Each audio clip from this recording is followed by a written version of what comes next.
అందరికీ నమస్కారం.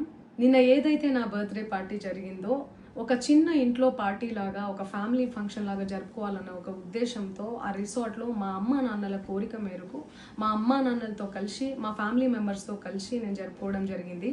అక్కడ మా అమ్మా నాన్న ఫ్రెండ్స్, మా ఫ్యామిలీ ఫ్రెండ్స్, మా టీమ్ మెంబర్స్ మాత్రమే ఉండడం జరిగింది. అండ్ అట్లనే లిక్కర్ ఉండడం జరిగింది, సౌండ్ సిస్టమ్ ఉండడం జరిగింది.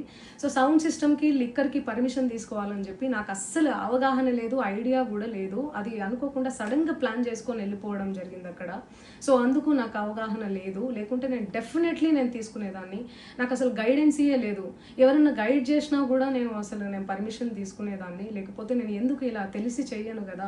సో ఇదంతా ఇలా తెలిసి అయితే నేను తప్పు చేయలేదు, తెలియకుండా ఇది జరిగిపోయింది.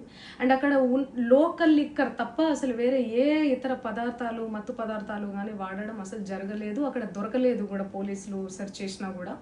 అండ్ అక్కడ ఎవరికైతే పాజిటివ్ వచ్చింది అని చెప్పి పోలీసులు చెప్తున్నారో ఆయన ఎక్కడో ఒక చోట తీసుకున్నాడు, ఎప్పుడో తీసుకున్నాడు అని చెప్పి తేలిందని చెప్పి పోలీసులే చెప్పారు. అండ్ అది ఇన్వెస్టిగేషన్ కూడా జరుగుతుంది. మేము కూడా పోలీసులకు కోఆపరేట్ చేస్తున్నాము.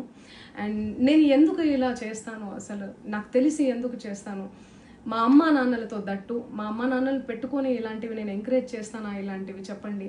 అండ్ ఒక రోల్ మోడల్గా, ఒక ఇన్స్పిరేషనల్గా ఉండాలని అనుకుంటాను, కానీ నేను ఇలా ఎందుకు నేను చేస్తాను. సో ప్లీజ్ దయచేసి మీడియా మిత్రులకు నా విన్నపం ఏంటంటే, ఆధారాలు లేని అభియోగాలు నా మీద అస్సలు మోపద్దు ప్లీజ్.